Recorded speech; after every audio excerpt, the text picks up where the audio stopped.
E aí, galera, beleza? Como foram as férias aí? Tranquilos? Nessa época de pandemia, que a gente não pode fazer nada, espero que vocês tenham estudado bastante durante essa semana que nós tivemos de folga aí.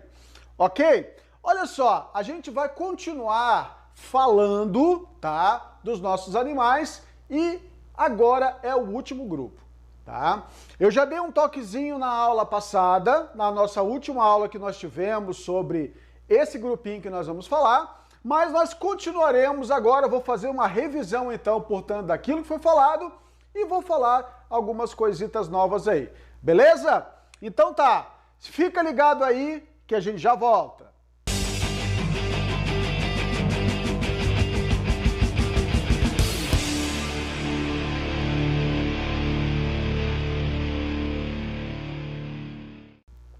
Então, galera, falando então dos mamíferos, fiquem ligados aí. Quem são esses bichinhos chamados de mamíferos, que pertencem aí ao que a gente chama de superclasse, tá? Tetrapoda, animais que têm 4 patas, né? 4 membros, né, locomotores.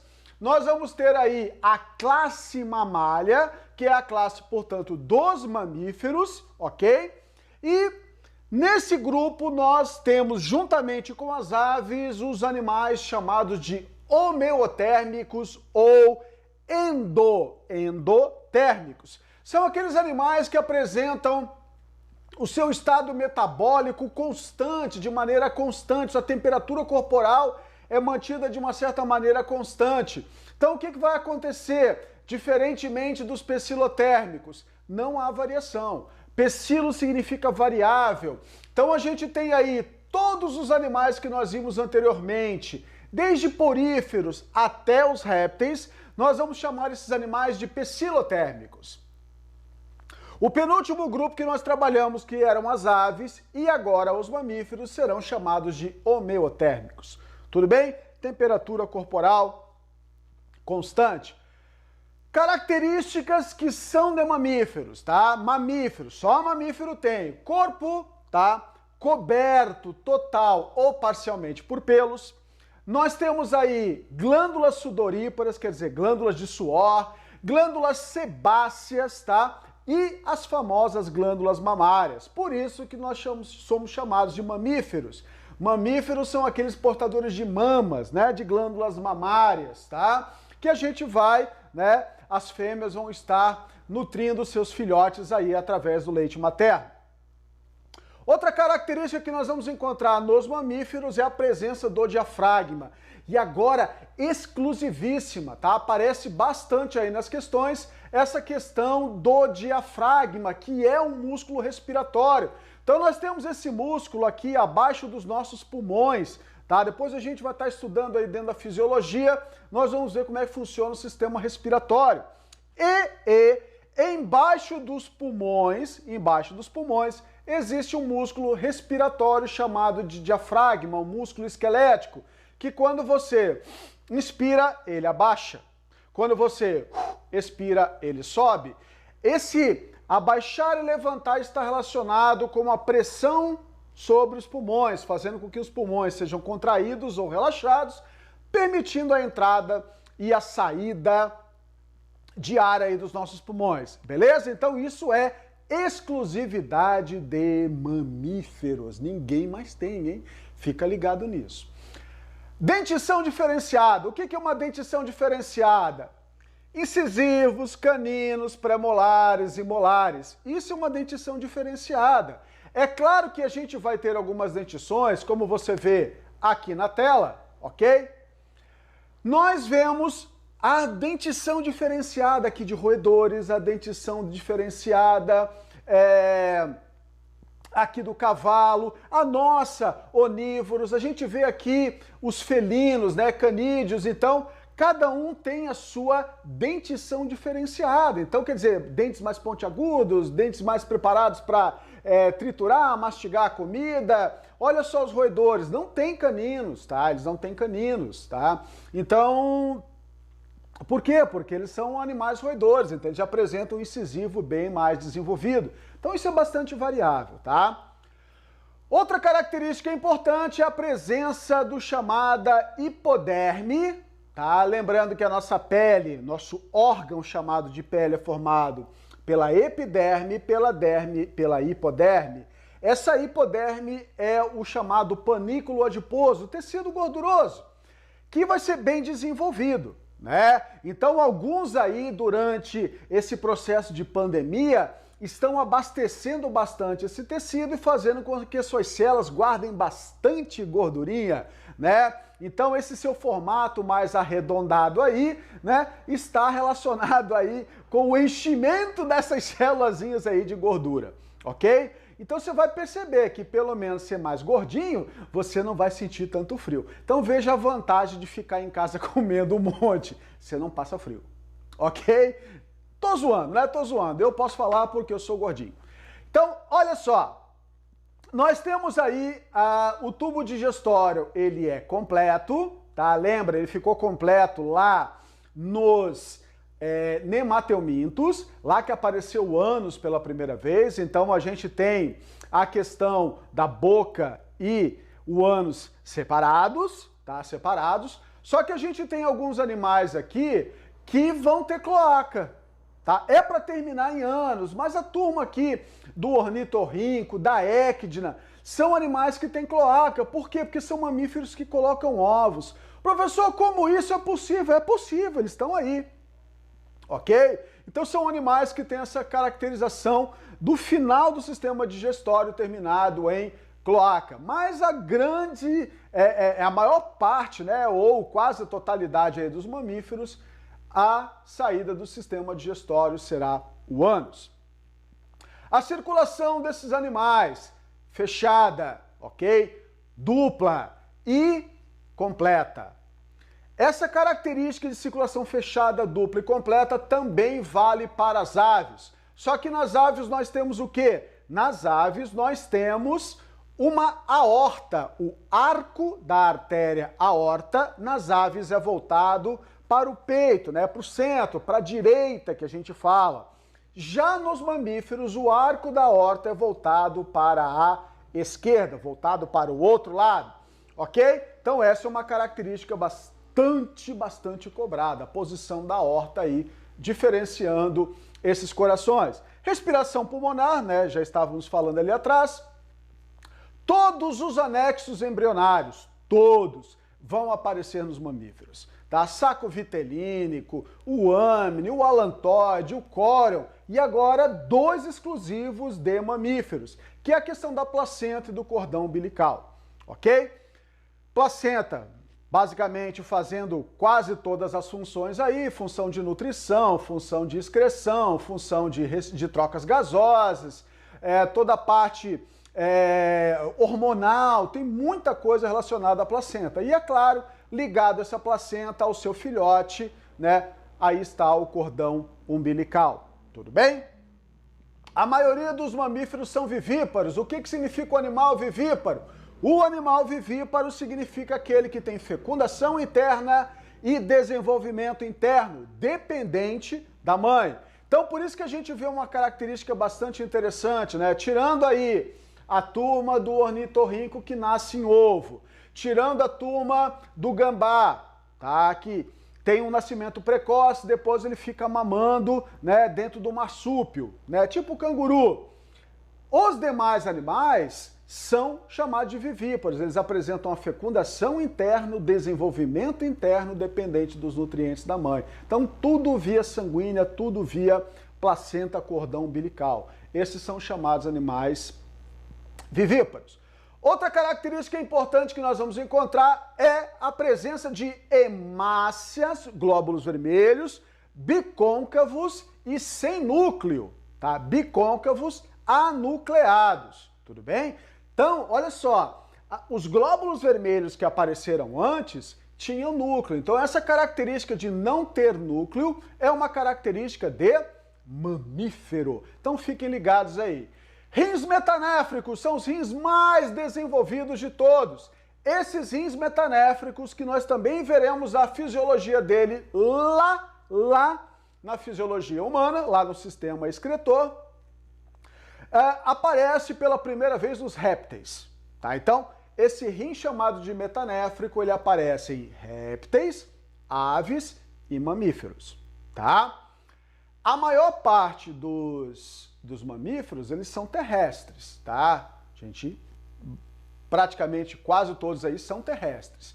Então, como a gente está na Terra, a gente tem que ter mecanismo, pelo menos, para poder armazenar, segurar um pouco de água no nosso organismo. Então, essa maneira de segurar água no nosso organismo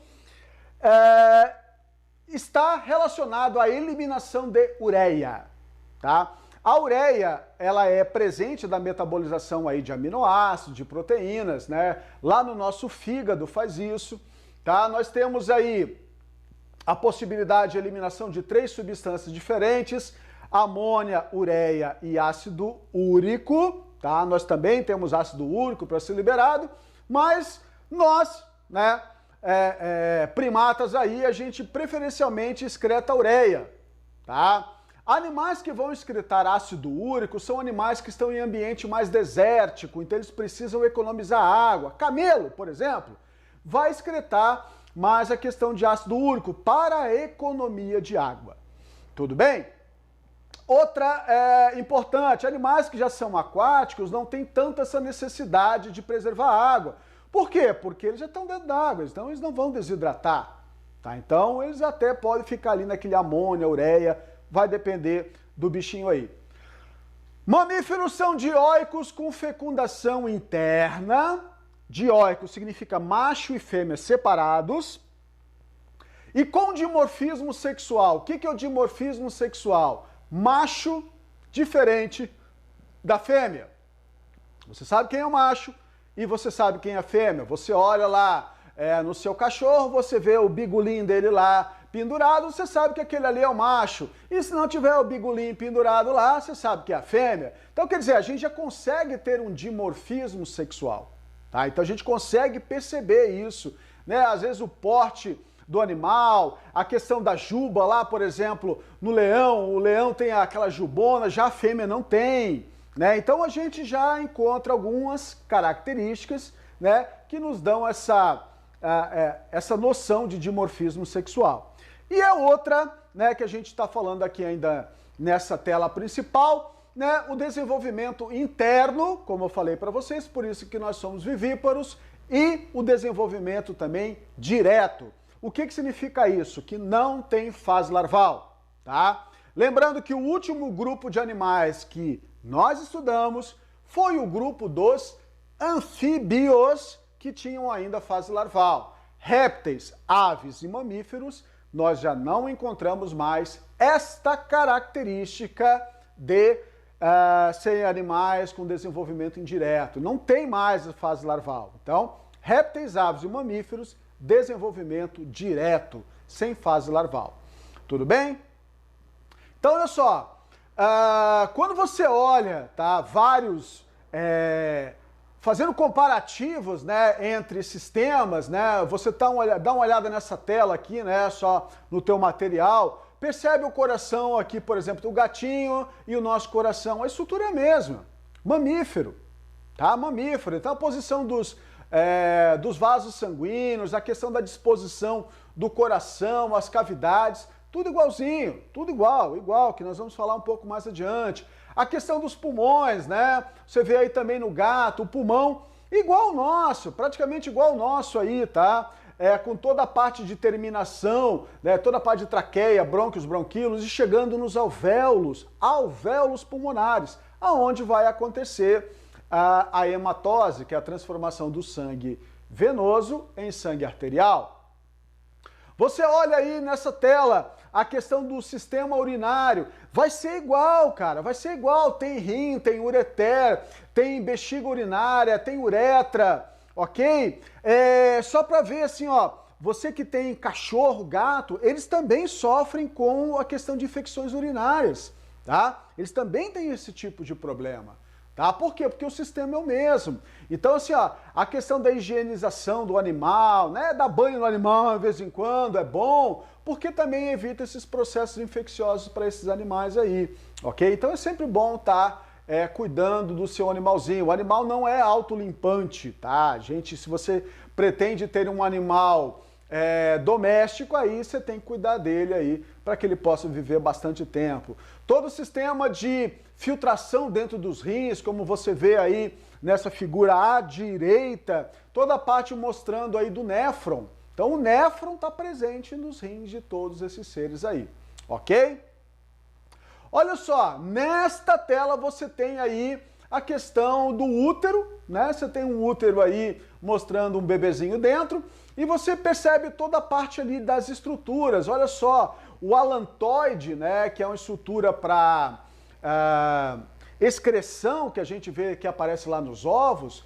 No ser humano, nos mamíferos, esse alantoide, juntamente com o córion, trabalham na formação da placenta. Então, a placenta que forma isso tudo, tá?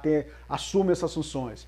Nós vemos aqui o âmnio. O âmnio é a bolsinha, tá? A bolsinha que faz com que o neném fique mergulhado ali dentro do líquido amniótico, que protege ele, né, contra esses choques mecânicos, né, que a gente possa ter, né, às vezes a fêmea cai, a mãe cai, né, e o neném fica ali, tipo, um palmito em conserva ali, né, chacoalhando para lá e para cá, então ele dá uma conservada, ok? Então, praticamente todos os mamíferos têm essa mesma característica, ok?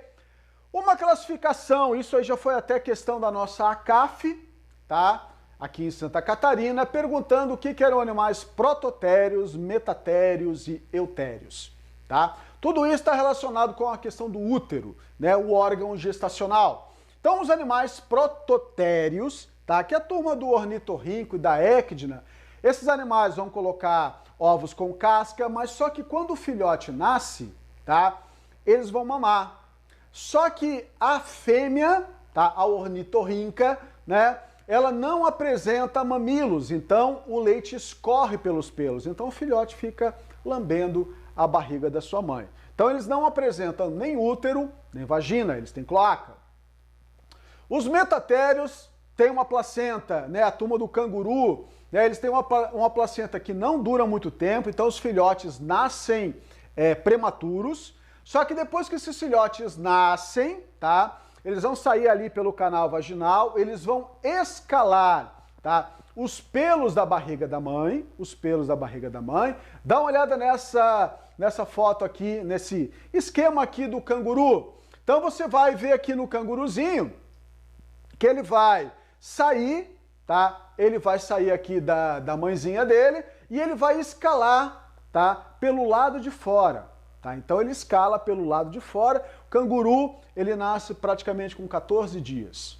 Tá? Então ele vai escalar os pelos do lado de fora, pula no marsúpio, na bolsa, e agarra ali um mamilozinho e fica ali durante alguns meses aí se desenvolvendo, né, até que ele esteja pronto para poder sair do marsúpio e aí ter a sua vida aí. E um negócio interessante, a mãe... Tá? A mãe canguru aí, ela também não é zoeira, tá? Tipo, o filhote sai, volta. Não, uma vez saído do marsúpio, acabou para ele, ok? Então esses animais apresentam útero duplo e vagina dupla, tá? As fêmeas do canguru praticamente estão sempre grávidas, tá? Sempre grávidas. Faz parte desse grupo aqui do canguru, né, dos metatérios, a turma do gambá. Gambá também faz parte desse grupinho aqui, ok? E finalmente o último grupo, que é o grupo dos eutérios, que somos nós. Vagina simples, útero simples, é o normal, tá? Os eutérios, tá? É o normal, tá? Desenvolvimento dependente da mãe, somos nós, tá? Os eutérios. Então a maior parte dos mamíferos estão classificados dentro deste grupo, ok? Eu deixei uma tabela para vocês, tá? Para vocês verem aí as principais ordens, tá? As principais ordens, as principais características e alguns exemplos aí, tá? Eu chamo a tua atenção, tá? Houve uma época que a gente tinha que decorar essas ordens, tá? Hoje, você sabendo que uma baleia não é peixe, sabendo que ela é um mamífero, você já está numa grande vantagem, tá? Mas seria sempre legal a gente saber qual é a ordem, pelo menos das baleias, dos golfinhos, né? Aí da parte do boto, né, que são aparentados, os cetáceos, por quê? Por causa do nosso litoral aqui catarinense. A gente tem aí o berço, né, da baleia franca, a gente tem toda a questão da pesca no nosso litoral aí com o auxílio dos botos, então tem uma característica bastante importante. A ordem dos quirópteros, a ordem do morcego é a maior ordem, tá? Se nós fôssemos colocar em números redondos, tá? 4.000 mamíferos conhecidos, 4.000, tem muito mais, tá? Tem mais.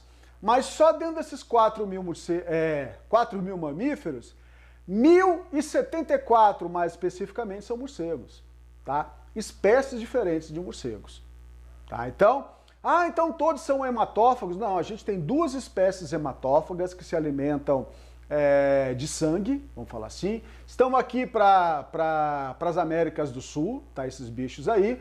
E os demais aí, morcegada, que a gente vai encontrar, são insetívoros, são frugívoros, tá? São polinizadores, se alimentam de seiva de plantas, ok? Então a curiosidade, né? A gente fala sempre lá na Transilvânia, né? No morcegão, lá no Drácula, lá não tem morcego hematófago. Então deveria ser essa lenda do Conde Drácula aí, aqui para a América do Sul, e não lá para Transilvânia, né? Então é a ideia aí que a gente vai encontrar lá para a Romênia, né? Que a gente fala, ok? E aí a gente tem aqui também o grupinho que vale a pena a gente falar, que são os primatas, né? Os primatas é o grupo que nós estamos. Então, uma característica bastante interessante dos primatas é esse dedinho aqui, ó, o polegar. Então, o polegar, tá, está numa direção, tá, diferente dos outros dedos aí. Esse dedo diferenciado, polegar aqui, é o que dá a capacidade dos primatas de agarrar. Então, o que a gente chama de mão preênsil é por causa do polegar. Então, essa é uma característica bastante interessante. Ok, gente? Então, esses aí são os mamíferos, tá? Agora você vai pegar a sua apostila, você vai pegar os seus exercícios, você vai dar uma desossada aí na matéria e agora é contigo, ok? Ó, espero que vocês tenham curtido. Até a próxima, hein? Falou!